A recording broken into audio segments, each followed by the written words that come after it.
Bharatiya Janata party के राष्ट्रीय प्रवक्ता संबित पात्रा ने आज कुछ आरोप लगाए हैं दिल्ली की सरकार और अरविंद केजरीवाल मुख्यमंत्री पर।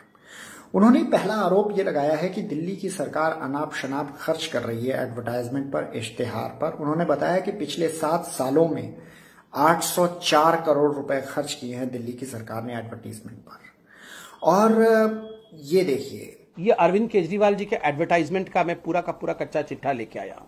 2015-16 में 81.23 करोड़, 16-17 में 67.25 करोड़, 17-18 में 117.76 करोड़, 2018-19 में 45.54 करोड़, 2019-20 में 199.99 करोड़, 2021 में 293.16 करोड़, कुल मिलाकर के 804.93 करोड़ रुपया, लगभग 1000 करोड़ रुपया माननीय मुख्यमंत्री अरविंद केजरीवाल जी ने एडवर्टाइजमेंट में खर्च किया है। और जो पात्रा जी कह रहे हैं कि 804 करोड़ पिछले 7 वर्षों में खर्च किए हैं दिल्ली की सरकार ने, तो मैं आपको बता दूं कि सर ये 7 साल नहीं है, ये 6 साल है। आपका आंकड़ा गलत है। दूसरी बात, आपने जो सन 2020-21 का आंकड़ा बताया है 293.6 करोड़ का, वो सरासर गलत है। द हिंदू की रिपोर्ट के मुताबिक मेरे पास जो आंकड़ा है वो है 99.63, 99.63 अगेंस्ट योर फिगर ऑफ 293.6। तो आपने जो इस फिगर को बढ़ा दिखाने की उत्सुकता में ये फिगर काफी बढ़ा दिया, और इसके बाद आपने जो 804 को राउंड ऑफ करके आपने सीधे 1000 करोड़ रुपए बता दिया। कुछ तो ध्यान रखिए गणित का सरकार। खैर, जो ये फिगर है ये दरअसल दिल्ली का जो आंकड़ा 99.63 2020-21 के आंकड़े को लेकर अगर टोटल जोड़ें 2015 से लेकर, तो ये आता है 606.46 करोड़ का, 606.46 करोड़। अब सवाल ये आता है कि 606.46 करोड़ पिछले 6 सालों में दिल्ली की सरकार के लिए पूरा एडवर्टाइजमेंट बजट, क्या ये बड़ा बजट है या ये नॉर्मल बजट है? आप इसको कैसे नापेंगे? आप इसको सिर्फ एक ही तरीके से नाप सकते हैं, वो है आपका बेस क्या है। आपका बेस है दिल्ली का बजट। कुल बजट में से कितना हिस्सा खर्च किया जा रहा है एडवर्टाइजमेंट पे। तो जब बात दिल्ली के बजट की होती है तो हुए हैं 6 साल, उसमें जो टोटल आंकड़ा आता है वो आता है 311729, यानी कि 3,11,729 करोड़ रुपए दिल्ली की सरकार ने टोटल बजट बनाया है। तो क्योंकि हर साल दिल्ली का बजट इंक्रीज हुआ है, that's because of great performance by Delhi government. लगातार इकोनॉमिक ग्रोथ हुई है अच्छी पॉलिसीज और अच्छी गवर्नेंस के चलते। तो अगर परसेंटेज निकाला जाता है ये कुल 606.46 का, तो दिल्ली बजट का जो पिछले 6 सालों का आंकड़ा है उसका मात्र 0.194%, यानी कि 0.19% आता है। यदि कुल बजट का 0.19% कोई सरकार एडवर्टाइजमेंट पे खर्च कर रही है, तो संबित पात्रा मुझे बताएंगे कि क्या ये वाकई में बहुत बड़ा फिगर है? क्या ये वाकई में बहुत बड़ा फिगर है?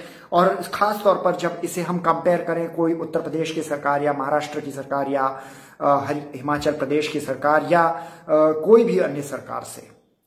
और मैं इस बारे में कुल देश के बजट, राष्ट्रीय बजट से मैं मोदी सरकार के एडवर्टाइजमेंट बजट की कंपैरिजन करना भी नहीं चाहूंगा, क्योंकि वो बहुत फिगर ऑब्सीन होगा। जरूरत पड़ काम का प्रचार तो करना ही चाहिए, करना चाहिए नहीं करना चाहिए भाई? हम गलत प्रचार थोड़ी कर रहे हैं, हम काम का अच्छा आप एक चीज बताओ, जैसे हमने 10 हफ्ते 10 बजे 10 मिनट किया, अगर प्रचार नहीं करते तो जनता कैसे जुड़ती?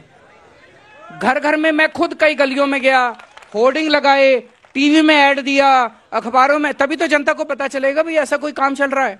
अब 200 यूनिट बिजली फ्री करी तो प्रचार करेंगे ना भाई, 200 यूनिट फ्री बिजली फ्री हो गई, किसी की नहीं आए तो जाके करवा लेना, बताना तो पड़ता है जनता को। काम का प्रचार कर रहे हैं, गलत नहीं कर रहे ना। तो एडवर्टाइजमेंट का फिगर इतना बड़ा है, और वो भी खास तौर पर एडवर्टाइजमेंट। आपको याद हो ना याद हो, पिछले साल दिल्ली सरकार को कोर्ट ने कहा था, कोर्ट ने पुश किया था, इंस्ट्रक्ट किया था कि दिल्ली सरकार बेहतरीन एडवर्टाइजमेंट करे, बहुत सारा एडवर्टाइजमेंट करे, चारों ओर एडवर्टाइजमेंट करे, कोविड की अवेयरनेस लाने के लिए जनता के अंदर, ताकि जनता को कोविड के बारे में पता चल सके कि कैसे उसकी रोकथाम होनी है। कोर्ट ने इंस्ट्रक्ट किया था ये खर्च करने के लिए। आपको पता हो कि ऐसी कैंपेन्स चलाई गई हैं, फॉर एग्जाम्पल चिकनगुनिया और डेंगू से कितनी मौतें होती थी दिल्ली में अरविंद केजरीवाल के आने से पहले। ये जो एग्रेसिव कैंपेन्स चलाई गई हैं दिल्ली सरकार के द्वारा, जिस पर खर्च किया गया है, ये 606 करोड़ जो खर्च हुआ है, ये उसी पर खर्च हुआ है, इन्हीं सब चीजों पे खर्च हुआ है। इससे डेंगू और चिकनगुनिया से मौतें रुकी हैं। इससे कैंपेन चलाई गई वन ऑड इवन के, जो कि एक प्रदूषण के खिलाफ स्टेप था। एक बहुत बड़ी कैंपेन चलाई गई थी ट्री प्लांटेशन की, प्रदूषण को, पर्यावरण को बचाने के लिए। तो उस पर भी काफी खर्च किया था अरविंद केजरीवाल की सरकार ने। एक कैंपेन चलाई गई थी रेड लाइट ऑफ और गाड़ी ऑफ, यानी कि उसमें भी फ्यूल बचाने और पर्यावरण को धुएं धक्कड़ से बचाने की कवायद की गई थी। ये भी कैंपेन थी। तो इस तरह की दिल्ली सरकार या सभी सरकारें इस तरह की कैंपेन्स चलाती हैं, इसमें न जाने क्यों आपको आपत्ति है। आप FM ऑन करिए, आप टीवी ऑन करिए, हम ऐसा कर देंगे जी। जब वेव नहीं आया था हम घर में ऑक्सीजन भेज देंगे जी। हमने तो प्लाज्मा सेंटर खोल दिया है जी, वहां भी प्लाज्मा मिलेगा जी। और मोहल्ला क्लिनिक में सब कुछ बढ़िया हो जाएगा जी, सब कुछ ठीक हो जाएगा। क्या गलत किया कहा था केजरीवाल ने? क्या आपको याद नहीं कि देश का पहला प्लाज्मा बैंक अरविंद केजरीवाल की सरकार ने बनाया था? IBLS में क्या ये प्लाज्मा बैंक नहीं बना, प्लाज्मा सेंटर नहीं बना था पहला देश का, जिसके बाद पूरे देश में और बल्कि पूरे विश्व में इसे फॉलो किया गया? आपका कहना है कि दिल्ली की सरकार ने कहा था कि जी हमने मोहल्ला क्लिनिक बनाए, वो अच्छे काम कर रहे हैं। इसमें क्या गलत कहा था? 450 मोहल्ला क्लिनिक बने हैं जो कि बेहतरीन तरीके से काम कर रहे हैं। और आप तो खुद एक डॉक्टर हैं, कम से कम डिग्री तो आपकी डॉक्टर की है। भले ही आज आप कोविड के पेशेंट्स की मदद नहीं कर रहे हैं बतौर डॉक्टर, लेकिन फिर भी आप डॉक्टर तो हैं। You must be knowing about the health structure, the structure of health centres across anywhere in the world. Primary centres क्या होते हैं, हेल्थ सेंटर्स, सेकेंडरी क्या होते हैं, टर्शरी क्या होते हैं। तो ये जो मोहल्ला क्लिनिक है, ये प्राइमरी हेल्थ सेंटर्स हैं। प्राइमरी हेल्थ सेंटर्स यानी यहाँ पे बेसिक चीजों की जांच होती है और उनका निदान होता है। यहाँ पे नॉर्मल खांसी, जुकाम, बुखार, स्किन डिजीजेस, इन सब छोटी मोटी चीजों की देखभाल होती है। यहाँ पर उनके लिए फ्री आज भी चल रहे हैं 450 जो मोहल्ला क्लिनिक्स हैं अरविंद केजरीवाल की सरकार के, वो लगातार चल रहे हैं, इन चीजों का इलाज कर रहे हैं। इन्होंने मुस्तैदी से वो मोर्चा संभाला हुआ है। अभी भी दवा मुफ्त मिल रही है, वहां पे टेस्ट मुफ्त मिल रहे हैं। यहाँ पर लोग, मरीज अभी भी चंगे होकर जा रहे हैं इन सब चीजों से। तो और ये कोविड के लिए नहीं बना था, कोविड के लिए काफी ज्यादा बड़ी फैसिलिटीज की जरूरत है, बेड्स की जरूरत है। मोहल्ला क्लिनिक बहुत छोटे 1-1.5 कमरे की यूनिट होती है। इसमें आप एक्सपेक्ट मत कीजिए संबित पात्रा जी, या कम से कम आप जानते हैं, जनता को तो मत बरगलाइए। जनता को क्या आप बेवकूफ समझते हैं? जो चीज आप जानते हैं आप उसके बारे में बरगला रहे हैं। एक डॉक्टर होने के बावजूद ये आप न सिर्फ इंसानियत के साथ बल्कि अपने प्रोफेशन के साथ भी बहुत बड़ा विश्वासघात कर रहे हैं डॉक्टर पात्रा। आप जानते हैं 7 सालों में, इन द 7 years जब अरविंद केजरीवाल जी मुख्यमंत्री हैं दिल्ली के, एक हॉस्पिटल नहीं खोला है दिल्ली में, एक हॉस्पिटल नहीं खोला है। RTI रिपोर्ट हमारे पास है जिसमें कहती है, ये RTI रिपोर्ट जो अखबारों में भी छपा है, not a single hospital open in the last 7 years। एक हॉस्पिटल आपने नहीं खोला। दिल्ली सरकार ने एक भी अस्पताल नहीं बनाया। जी हाँ, दरअसल क्या है, आप तो केंद्र में जो सरकार है आप उसके नुमाइंदे हैं। अगेन आप अपने इंटेलिजेंस के साथ ये विश्वासघात मत कीजिए। मुझे पता है कि आपको पता है पर आप बताना नहीं चाहते। दरअसल बात यह है कि दिल्ली की जो सरकार है, जी हाँ आपने सही कहा, Delhi health is a state subject. बिल्कुल, हेल्थ दिल्ली सरकार के अंडर में आता है, लेकिन अस्पताल बनाने के लिए जमीन चाहिए होती है। वो जमीन किसके अंतर्गत आती है? वो आती है दिल्ली डेवलपमेंट अथॉरिटी के अंतर्गत, जो कि आती है मोदी जी द्वारा नियुक्त किए गए उपराज्यपाल, लेफ्टिनेंट गवर्नर के अंतर्गत। अगर आपको याद हो कि बहुत बार अरविंद केजरीवाल ने इस तरह की बातें की, इंटरव्यूज दिए, ट्वीट भी किए, और डेफिनेटली इसके पेपर्स भी होंगे। अरविंद केजरीवाल ने ट्वीट किया था और उन्होंने बताया भी था कि दिल्ली सरकार ने जो पूर्व उपराज्यपाल थे नजीब जंग, जो कि मोदी जी द्वारा इंस्ट्रक्ट हो रहे थे, उनसे रिक्वेस्ट की थी, DDA से रिक्वेस्ट की थी 10 नए हॉस्पिटल्स खोलने के लिए। 10 नए अस्पताल खोलना चाहती थी जब सरकार बनाई थी अरविंद केजरीवाल ने। तो डीडीए ने इससे रिफ्यूज कर दिया था। मोदी जी के राज्यपाल उपराज्यपाल ने इससे रिफ्यूज कर दिया था। हालांकि मोदी जी के इन्हीं उपराज्यपाल ने प्राइम लोकेशन पर बड़ी जमीन भारतीय जनता पार्टी के पॉश ऑफिस के लिए दे दी थी। 10 अस्पतालों के लिए जमीन नहीं दी, मोहल्ला क्लिनिक्स के लिए जमीन नहीं दी, दिल्ली में स्कूलों के लिए जमीन नहीं दी, लेकिन आपने बड़े बड़े भारतीय जनता पार्टी के ऑफिस के लिए जरूर स्पेस एलोकेट कर दी थी। तो आप ये ना कहें कि दिल्ली सरकार ने नया अस्पताल नहीं खोला। ये बात सही है कि नया अस्पताल इन वजहों से आपके द्वारा रोके जाने की वजह से नहीं खोल पाया। ये आरटीआई रिपोर्ट जो अखबारों में भी छपा है, not a single hospital open in the last 7 years, एक हॉस्पिटल आपने नहीं खोला। वेरी इंटरेस्टिंगली, जो दिल्ली सरकार की जो पिछली मुख्यमंत्री थी, कांग्रेस की मुख्यमंत्री शीला दीक्षित के बेटे और पूर्व कांग्रेस सांसद संदीप दीक्षित ने यह आरोप लगाया कल, और वेरी इंटरेस्टिंगली पूरे भाजपा मीडिया सेल ने, आईटी सेल ने, हैंडल्स ने, लीडर्स ने इस वीडियो को, कांग्रेसी लीडर के वीडियो को शेयर किया, फैलाया। शायद इसलिए क्योंकि आप दोनों मिलकर अपने कॉमन एनिमी, कॉमन मैन पे, आम आदमी पार्टी पे आप अटैक करना चाहते थे। शायद इसलिए आपने मिलकर साठ गांठ के साथ ये वीडियो फैलाया। खैर, आप दोनों की मंशा भी एक ही है, एक ही आरोप है आपके। जैसे संदीप दीक्षित ने कहा कि उनकी माताजी जब मुख्यमंत्री थी तो जो भी अस्पतालों का उद्घाटन हुआ, उस उद्घाटन के बाद दिल्ली सरकार में जब केजरीवाल आए तब से लेकर अभी तक अस्पताल पूरे नहीं किए गए हैं। और आप दोनों का यह आरोप है एक आरटीआई के बेसिस पे कि दिल्ली सरकार ने एक भी नया अस्पताल नहीं बनाया है। आपको मैं बता दूं, जैसे कुछ मैं आपको बड़े अस्पतालों के बारे में बता देता हूं। जैसे बुराड़ी का अस्पताल है। अब बुराड़ी का जो अस्पताल है, ये ग्राम पंचायत से डोनेशन मिल गई थी जमीन कब? 1999 में। सरकार 1999 में, आज से 19 और 20 39 40 साल पहले, लगभग 40 साल पहले बुराड़ी के अस्पताल के लिए जमीन मिल गई थी और इसको 200 बिस्तर का अस्पताल बनाने की प्लानिंग थी जो पिछली सरकारों की, और 208 करोड़ रुपए 200 बिस्तर के लिए 2012 में पारित हुए थे। फरवरी 2013 में इस पर काम शुरू हुआ था और आम आदमी पार्टी की सरकार ने इस 200 बिस्तर वाले अस्पताल को दरअसल 800 बिस्तर का अस्पताल बना दिया। कॉस्ट बचाई, जबरदस्त बचाई, और 2015 में इसे चालू भी कर दिया था। और ये जो कॉस्ट थी कुल लगी 200 करोड़ में, 208 करोड़ में 200 बिस्तर बनने थे।